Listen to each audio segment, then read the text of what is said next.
Hello, and thank you for joining me today. My name is Catherine Stark. I am an author and an urban literacy consultant. I'm so excited to be able to present a session on fluency. We're calling it Fluency 101 because it really is the basic information of what you need to implement fluency as one of the 5 pillars of reading in your classroom. You may have seen some presentations about phonological awareness or phonics or vocabulary or comprehension.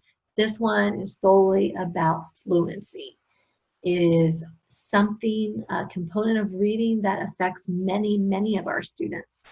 And we need to know how to help our children become more fluent readers. So let's just dive right in. What is fluency? Fluency is the ability to read aloud accurately and quickly with a smooth flow of speech as well as great expression. You can probably think right now about some students in your class that have excellent fluency. You love for them to read aloud to the students. They love to read aloud to the students.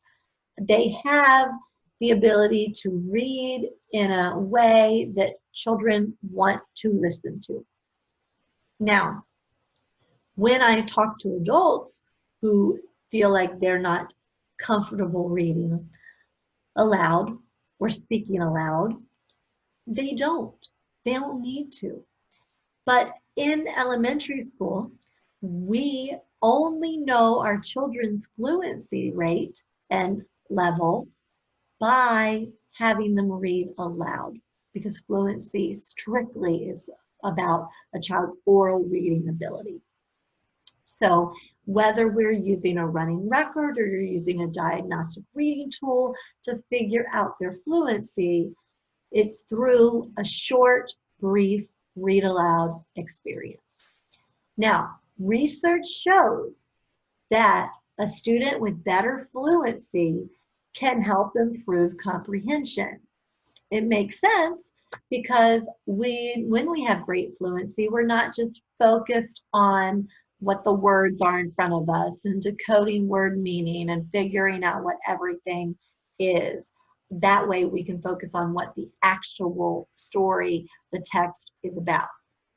Now, we do know that fluency affects reading, and because reading journeys are unique to each child, the fluency is a different component as well for each child. So for example, some fluent readers have no comprehension. They read beautifully, they have great expression, and they were not processing what they were reading along the way. Some non-fluent readers have comprehension. Often they're the children that prefer to read silently, just so that they don't have to be assessed with their read aloud experience, but want to just read and tell you what the story is about. Some children naturally read word by word by word. Think about the student in your class that's always the last to line up, always takes forever to unpack in the morning. Many times these are the children that read at a very slow pace. However, despite which category your students fall into, there are ways we can help every child in fluency. And I tell students exactly this. I say, listen, if you want to be great in fluency, practice makes perfect. And I compare it to sports. I compare it to music or art. You're not going to be great at basketball if you don't practice. You're not going to be able to make a winning shot at the game if you don't practice all week. You're not going to be a shining star at your piano recital if you didn't practice throughout the week.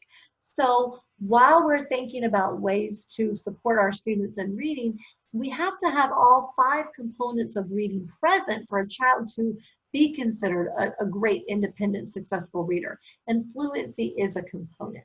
And so when we provide opportunities for them to practice fluency throughout each day, they're naturally going to get better. If you look at this list, I encourage you to think about which of these items are already in your classroom.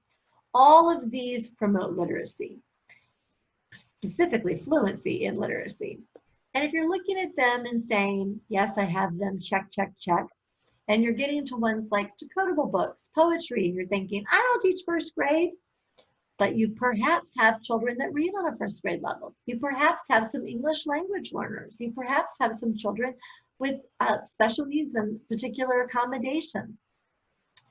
All of these tools are used for helping each child increase their fluency at their developmental reading stage.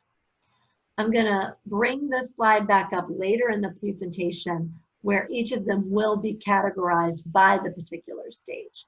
So let's talk about that. Today on this presentation, we have educators, administrators, teachers, K through 5.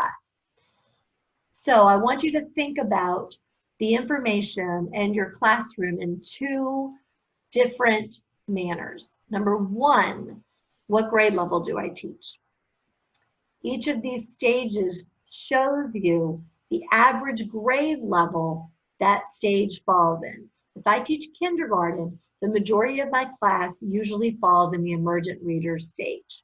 If I teach first grade, beginning readers, the foundations of reading are the primary makeup of my classroom.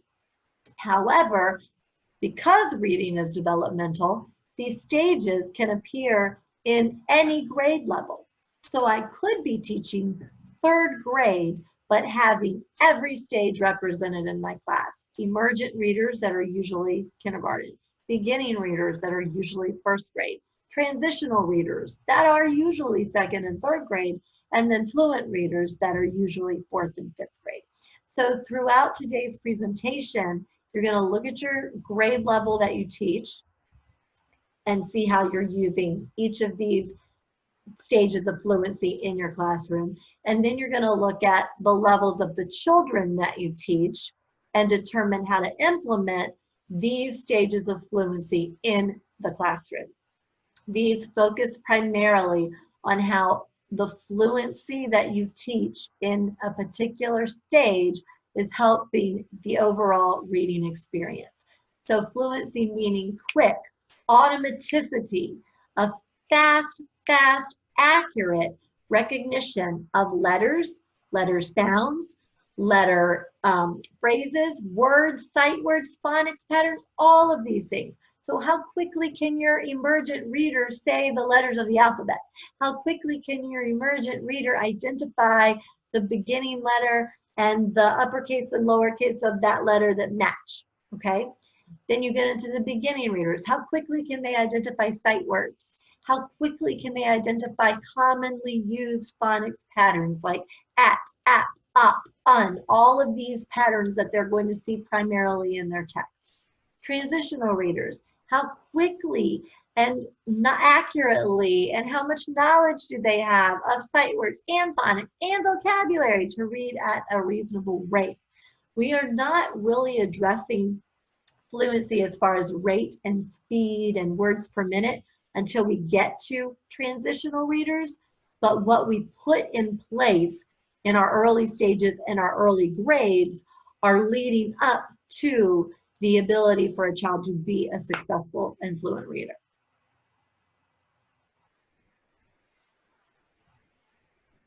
All of these components make up an emergent reader. And we're talking about fluency as early as, honestly, when they're 3 years old.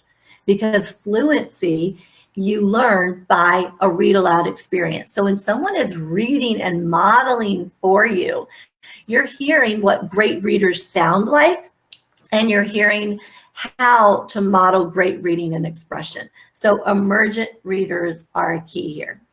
Then we transition into our first grade classrooms. I truly believe that if you do not love teaching reading, you might not want to teach first grade. First grade is the foundations of teaching reading, where we're truly taking kids through each level of guided reading in the early stages, focusing on their phonics, focusing on their sight words. Our goal is to have automaticity in our sight words. This automaticity is a big, big word in fluency, because if you cannot automatically decode words on a page or memorize particular sight words, you are going to struggle in reading, which means you're going to struggle in the fluency of reading. Transitional readers, again, if I were living in a wonderful world where everybody just naturally fell exactly where they needed to in reading, we would be talking about second and third grade students. But reading is developmental. So you become a transitional reader when you know you're confident in sight words, you know your phonics, you can figure out vocabulary words, you read at a reasonable rate. We really do start talking about words per minute and in a transitional reader stage. And then you get to the part of a fluent reader. Now, we can assume that a fluent reader has fluency. However, it's interesting in schools. You know, sometimes we have a guided reading program that we use to teach our daily small group instruction. And then we have a literacy tool or a diagnostic tool or assessment that's used to tell us what components our children are strong in. So in one situation, you could say, yeah, I have fluent readers according to this guided reading program. My kids are fluent readers. But then you give an assessment and it tells you that your students might be falling slightly short in fluency. So when that happens, are they a fluent reader? They might be a fluent reader in as far as the overall, we're in fourth grade, we're in fifth grade, I can read on grade level text. But as far as, are they getting all of the words per minute accurately that matches their grade level? Are they able to use expression appropriately and read in a smooth manner is the next question. So I want you to think about the kids by stage. And now that we know what students are in your classroom and where they fall, let's figure out what we specifically need to implement for each stage to help our kids become more fluent readers. So on the next slide, let's start right at the emergent reader. So again, it's either all of your kindergartners, all of your pre-K children, or select children in another grade level. Understand that research shows, and it's interesting, I mean, I love when I can hear the research and actually see it carried out. So research shows that children who have a low concept of word by the end of kindergarten, so struggling with concept of word, usually become an unsuccessful reader in third grade. So I'm going to say that again. When you look at kindergarten PALS, since we're all in Virginia and Richmond Public Schools, if you look at concept of word at the end of kindergarten and a child is struggling in concept of word, which we're looking at the word list, so out of 10 words, if a child is struggling there, they usually appear in third grade as a struggling reader. That tells me that I need to be sure that when my students are in this emergent reading stage, I am doing as much practice with concept of word as possible. And it's not just I'm pointing to the words and saying the correct word. It truly is, can I put these words in order in a sentence? Can I unscramble and scramble a sentence? Can I pull a word automatically out of a nursery rhyme that's sitting on its own? So I did Humpty Dumpty all week long. Can I automatically look at the word Dumpty and know that that came from the rhyme that I learned all week? So when we're talking about this concept of word, how many of your children still, I even love in second and third and fourth grade to take a sentence from a guided reading book, cut it up, put it in an envelope. Can the kids put it back in order, in sequence, so that the sentence makes sense? That's an understanding of fluency. That's an understanding of concept of word, concept of print even, when you can put this together. So our kids should be able to understand quickly how to say every letter, every sound. Can they do rhyme quickly? Can they tell me really quickly syllables? 3 syllables in a word. If a child cannot identify syllables, it is going to affect their decoding skills, which is when we get into our next stage. Syllabication is a highly used form of decoding words at an upper grade level. So if kids can't do it at the early stage, how can they use it to cut words apart and decode in the upper grades? Several things that we can do, several things we can put into practice right now and when we go back to school. One, are you offering a read aloud experience? I know when we think about our school day, sometimes we think about things in blocks and we say, oh, we have, small group guided reading block, and then we have whole group, and then we have writing, and then we have phonics. And it can be very stressful for teachers that are planning, but it can also be stressful to a child's brain who, when they're learning that way, they are saying, okay, well, now it's writing time, and now it's, whole group time, and now it's, playing with words or phonics time or word study, whatever you all do. But we should be showing kids how these things go together. So whether we're in writing block or reading block, we're saying, these are the words that are connecting our reading to our writing. Our children should see not the different components of the day as isolated blocks, but the different experiences through the day and how everything comes together. So sometimes I don't think, how many times a day am I doing guided reading? I think, how many experiences a day did my students get in text? How many experiences a day did my kids get to manipulate and play with words?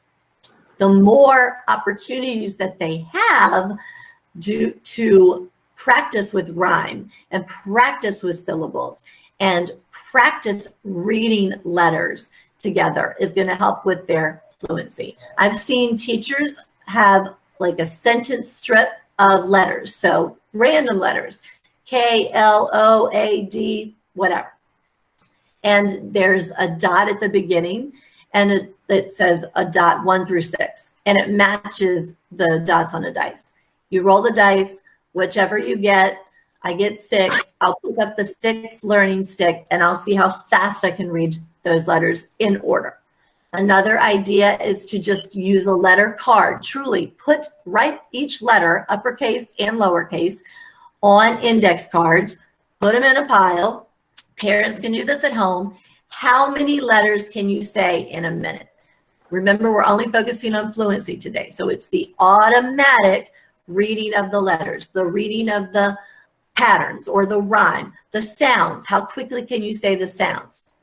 So when we are using a read aloud experience, in addition to actually playing with the letters and sounds, we're building fluency at the emergent reader level.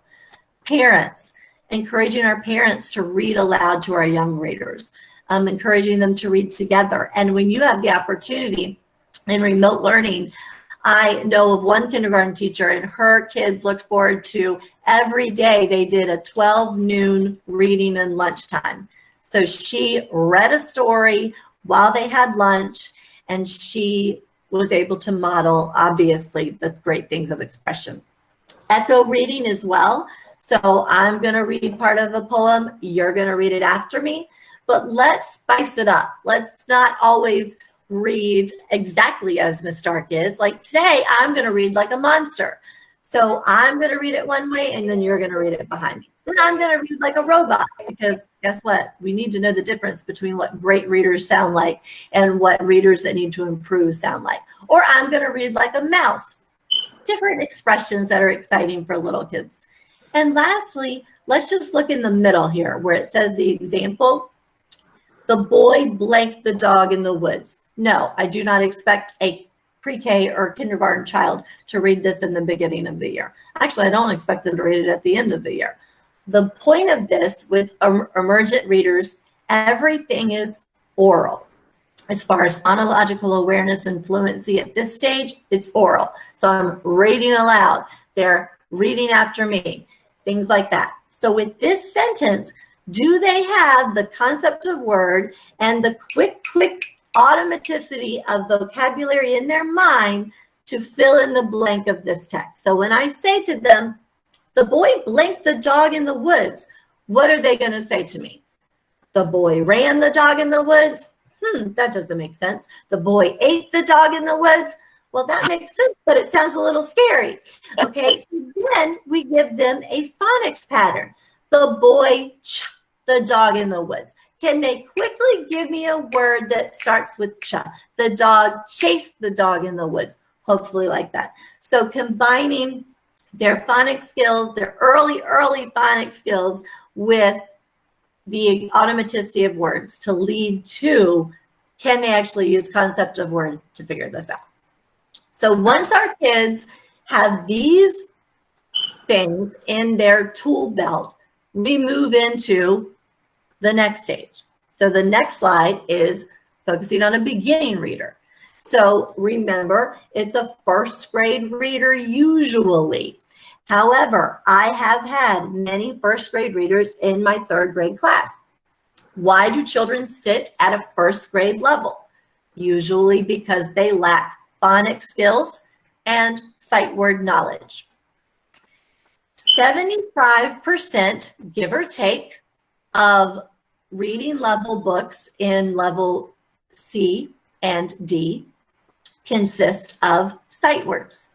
If a child cannot memorize or remember their sight words, they are sitting in that C and D book for an extended period of time. So we have to stop and say, all right, in order for our child to become a fluent reader in the beginning reader stage, primarily in first grade, we need to do X, Y, Z. So the first thing is they have to automatically be able to say their sight words. And I think one of the most depressing things to see is a child trying to sound out every word on the page in front of them. And oftentimes they try and sound out a sight word like when.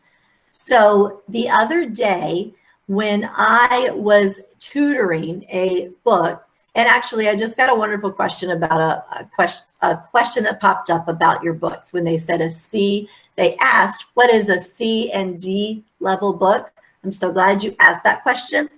Some school systems use a leveled book system, and the books are leveled A through Z. They match the developmental track of a child's reading journey. The books are leveled according to particular programs, science. It's based on the words on the text, how the sentences are created. And a level C or D book is considered the average level a first grade reader is at. So books like I Can See, books like that have repeated patterns and things, those are level C and D books. Those are usually used at the end of kindergarten, beginning of first grade. And in those books are where all of these sight words are. So the word when, for example, a child was sounding out when. And when she gave every sound for those 4 letters, she said, she could not put that word together. Because if you're sounding out the word when is 4 isolated sounds, you're not going to figure out the word when. So we have to say, this is a sight word. We need to memorize this sight word. What does this word look like? And some of our children cannot remember sight words because they have a difficulty with their memory. So how are we going to implement ways for them to increase their fluency when we have a struggle with our own memory? Well, we can do sight word songs. So for example, a 4-letter word like when, we can sing it to the tune of the YMCA. So we can say W-H-E-N and act it out for them to remember. Sometimes they're not going to remember by just looking at the word wall, but we're going to remember when we can apply it to a lyric. Sometimes you want to actually clap and pat out the word. Remember, how are we going to become a fluent reader if we don't know our sight words? How are we going to learn our sight words if we can't just memorize them by you giving me flashcards every day and they don't lock in my brain? When we clap and pat out words, so let's do when. We're going to clap the consonants. We're going to pat the vowels. So clap the consonants, pat the vowels. So when is going to be W-H-E-N.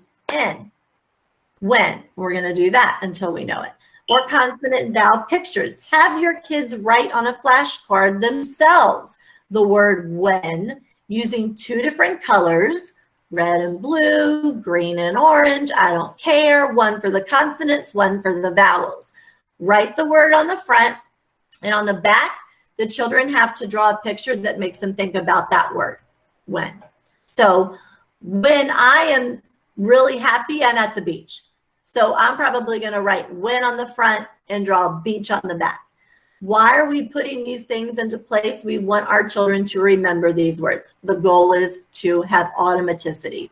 So I'm not necessarily remembering everything just by looking at the words. But if I now have the words in a visual or the words in a song, this is going to help me increase my words. Now, what happens when the children now automatically know all of the words in isolation, but now they're in a text and we're overwhelmed, and now I no longer know what that word means in text because I knew it was the over there in the word stations, experiment. But now it's in this book and I cannot remember for the life of me what it is. So let's talk about how we can improve our work with phrases. So if you were to look up, and you can put it in a Google search, just search Fry phrases and all of them come up for you to use. I put them on sentence strips for kids to practice. So over the river, up and down, to the store. Sometimes it's important to remember that while we can, especially for our kids that read word by word by word, when they can practice reading phrases, that is going to help them read more fluently. So you truly can have a basket of sight words and you can have a basket of phrases, and children could work with partners and put a timer on and how many words or phrases can you read in a certain amount of time. Graph those so that your children are celebrating their individual learning goals to reach the ultimate goal of being a fluent reader. Phonics and word attack skills, this has to do with decoding. I'm sure you all have really honed in on teaching decoding, using systems to help children figure out unknown words. A lot of times when our children are reading, they get to an unknown word and they just look at you because they think that if they look and stare at you long enough, you're just going to give them the word. But really, that's not a strategy that they can use to become an independent reader. They have to know different patterns. What I like to make sure is think about to that emergent reader stage. Could they rhyme? If I give you the word map, can you supply more than one word that rhymes with map? Can you tell me cap, wrap, tap, snap? Can they do that? Because as a beginning reader, a child should be able to create a rhyme ladder. So I give you the pattern app. How many words can you make on a list that have that exact pattern? And I need you to include blends like SN, and I need you to include digraphs like CH, so snap and chat.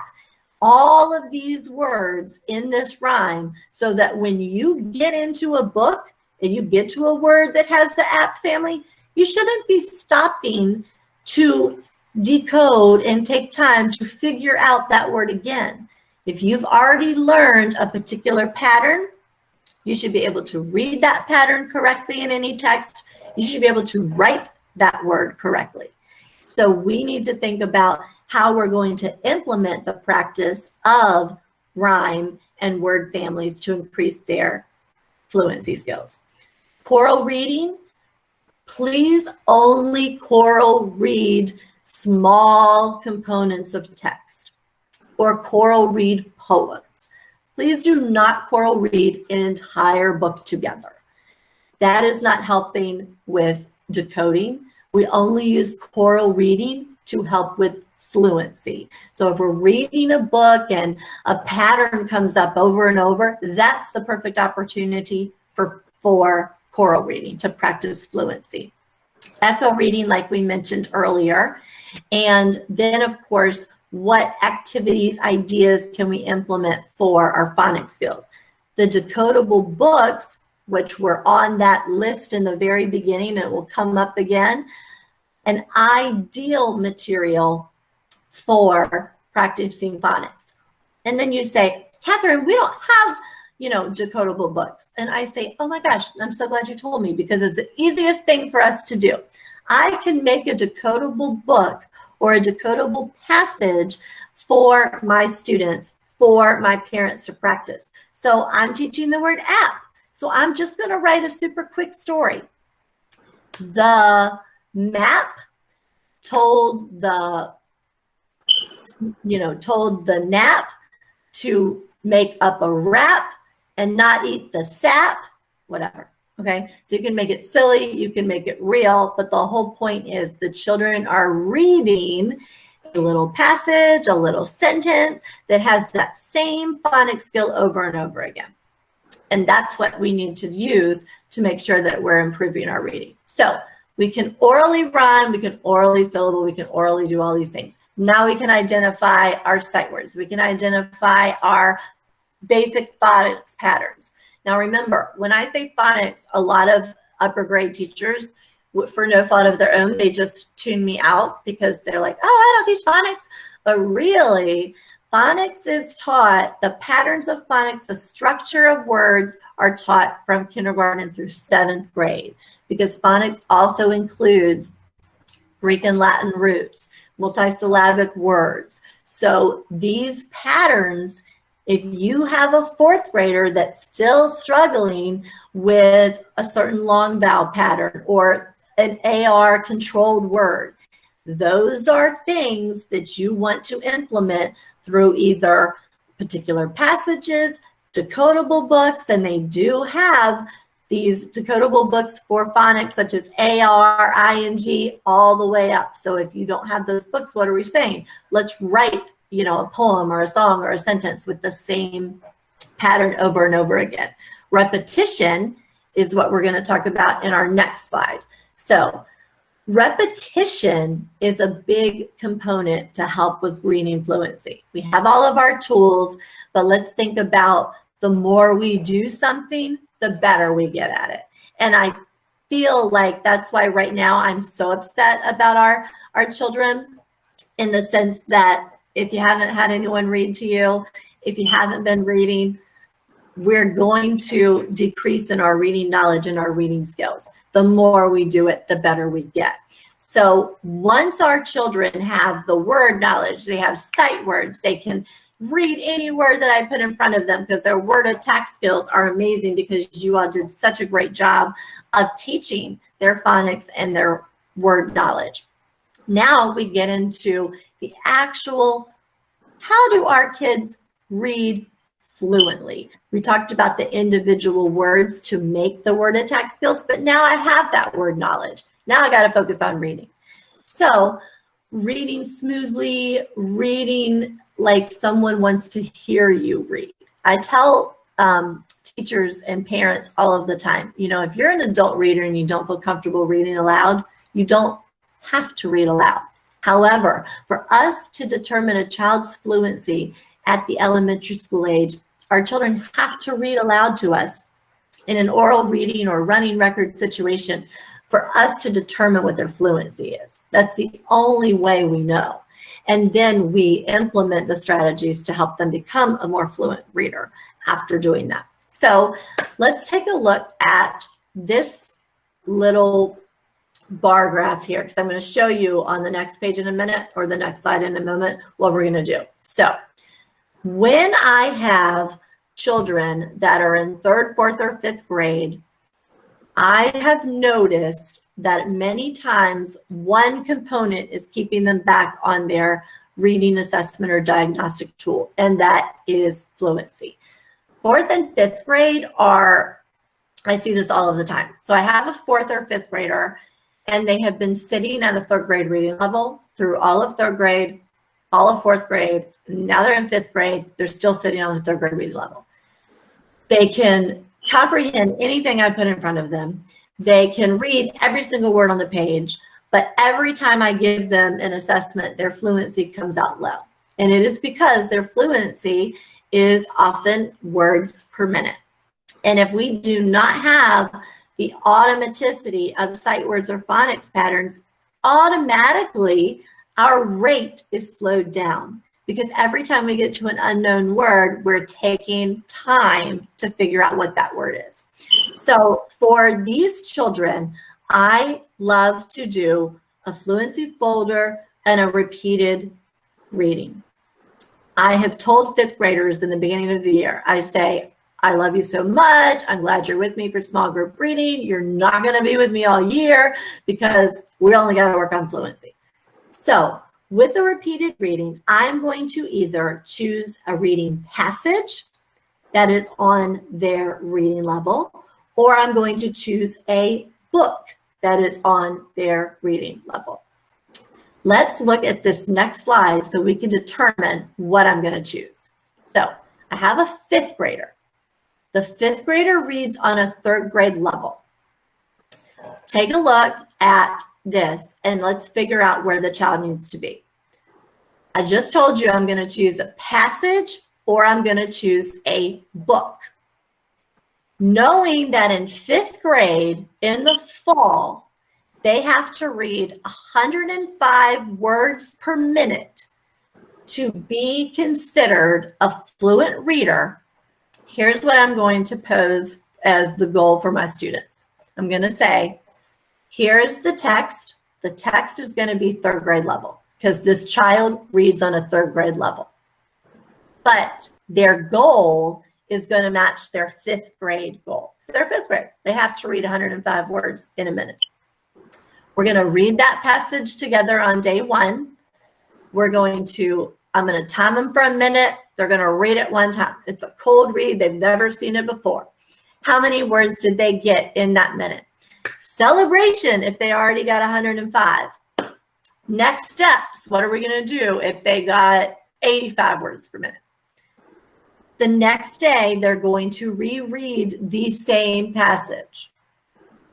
And they're going to see if they improved. And we're going to see which words they read correctly or which ones they missed.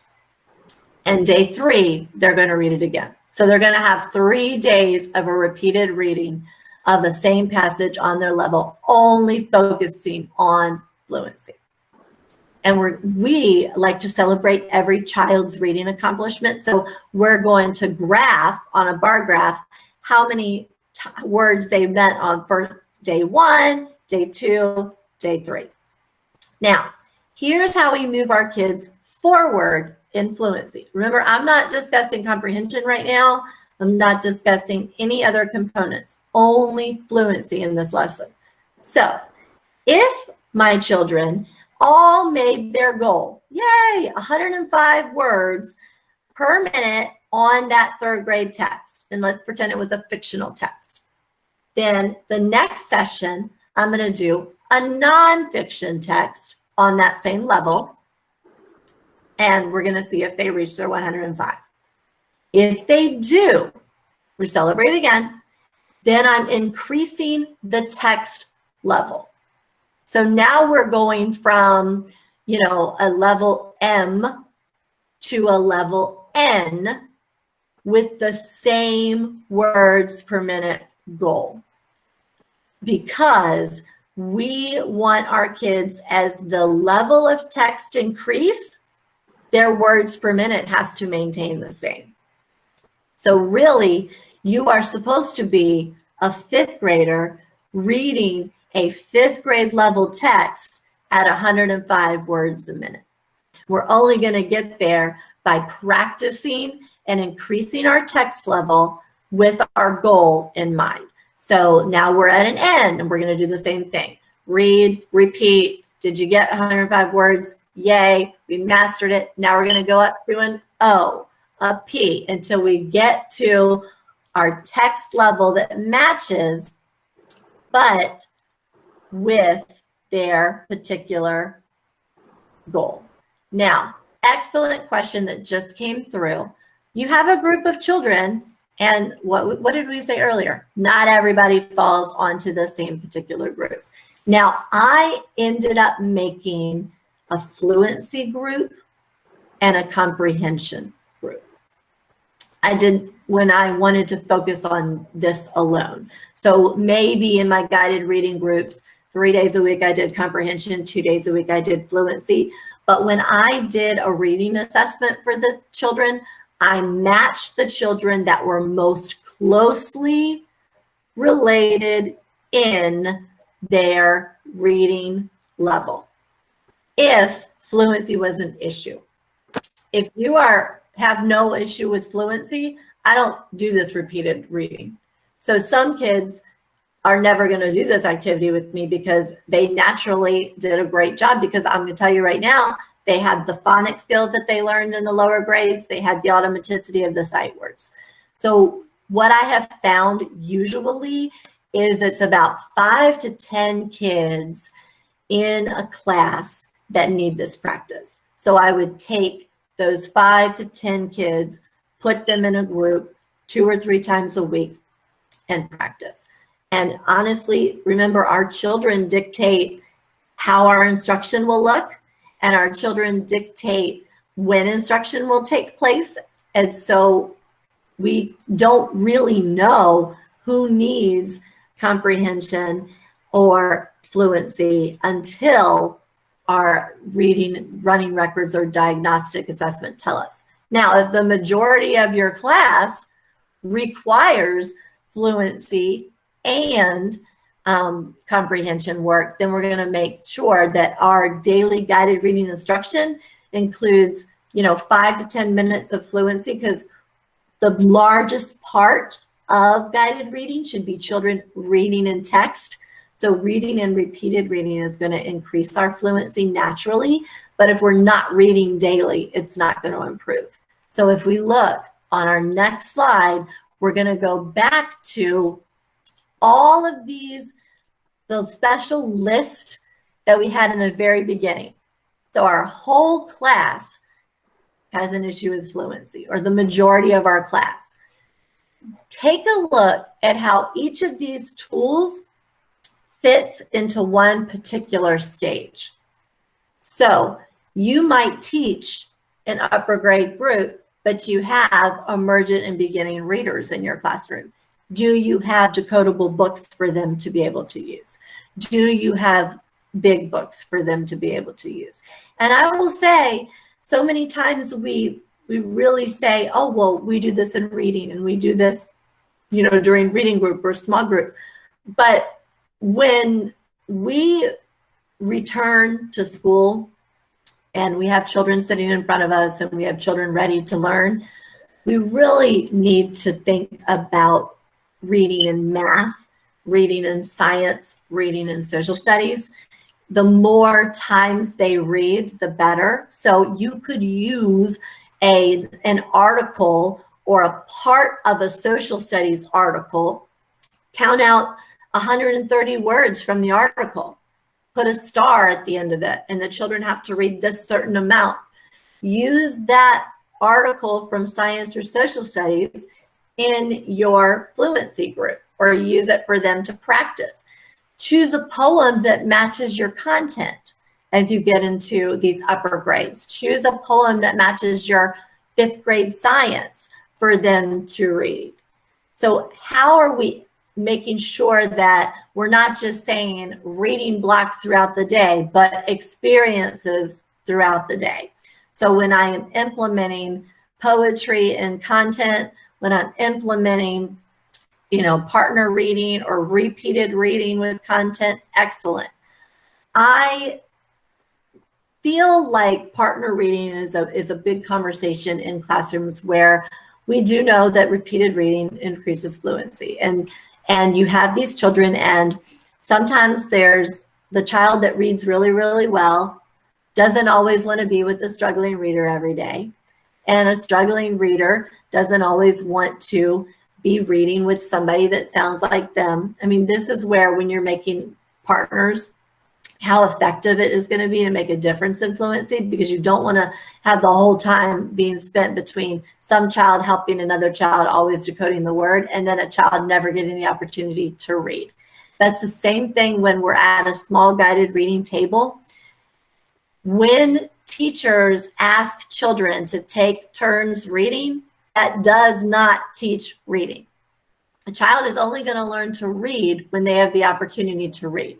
You're not going to necessarily learn to read by listening to somebody else read. Remember, when we're at an emergent stage where we're listening to other people read to help us understand what great reading sounds like, but it doesn't help us read.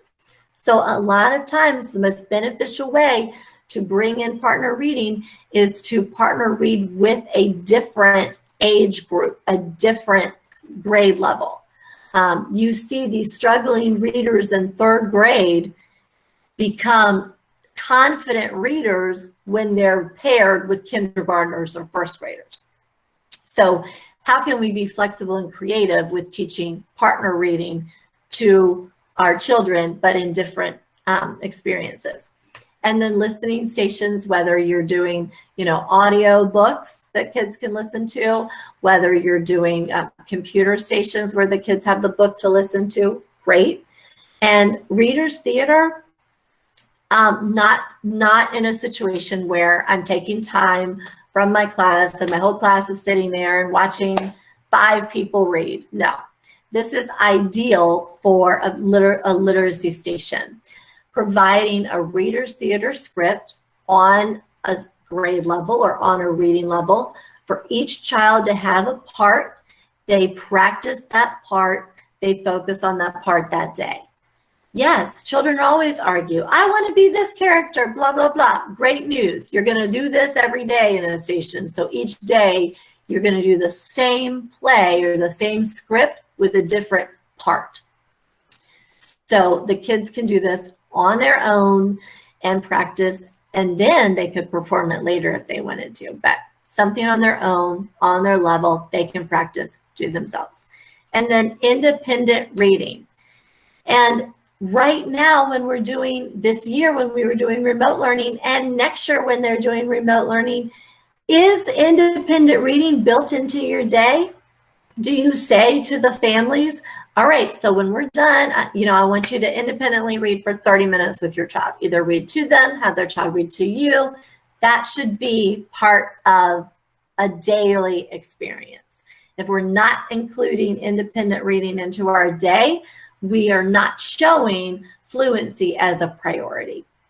And then the reason I have SQUIRT/independent reading is it's just an acronym to stand for super quiet, uninterrupted, independent reading time. So super quiet, uninterrupted, independent reading time. So whether that's in a station or whether that's you're fortunate enough to have 15 minutes to have all kids reading, and whether they want to reread poems to their friends or reread poems to themselves or reread guided reading books, things that they're confident with. We're not going to increase fluency by just picking up a random book and then putting it back 2 seconds later. And I'm sure you've seen what I've seen when it's time to independently read and a child does not feel comfortable reading, they all of a sudden have to go to the bathroom and they don't feel well and they decide they're not going to read for 20 minutes. And it's because they don't have materials in front of them that they're able to read on their own. So a poetry journal is a great one. A repeated reading is a great one because we want them to be practicing their reading. All right, so on our next and final slide, these are 2 articles that have even more ideas, even more suggestions, the meaning behind fluency, what it means, really what to make sure that we're using in our schools, in our classrooms. Just like every other component, so comprehension, vocabulary, phonological awareness, and phonics, just like all of those that you've learned about, fluency is one that has to be incorporated in independent practice, small group, and whole group, especially at the younger grades and early stages, to make sure that our students are becoming a successful reader. And so when you're planning your lessons and planning your small group, think to yourself, what did I incorporate today that is going to support their fluency? And I believe, and Amara can tell me if this is correct, but I believe that we can possibly share this slideshow with people so that they can go back to review some of the ideas and activities or click directly on these links for the articles to continue their learning. Yes, I will share the slideshow, and then there's going to be a video that's available too. Perfect. Well, thank you for your patience in the beginning of today, and thank you for spending a little bit of your last day of school with me. And I really do say that when you all, become, in case no one's told you, I'm just going to tell you, every elementary school teacher is a reading teacher. So thank you for taking the time today to see how we can use fluency as one more component to help our children become successful fluent readers. Okay, and I am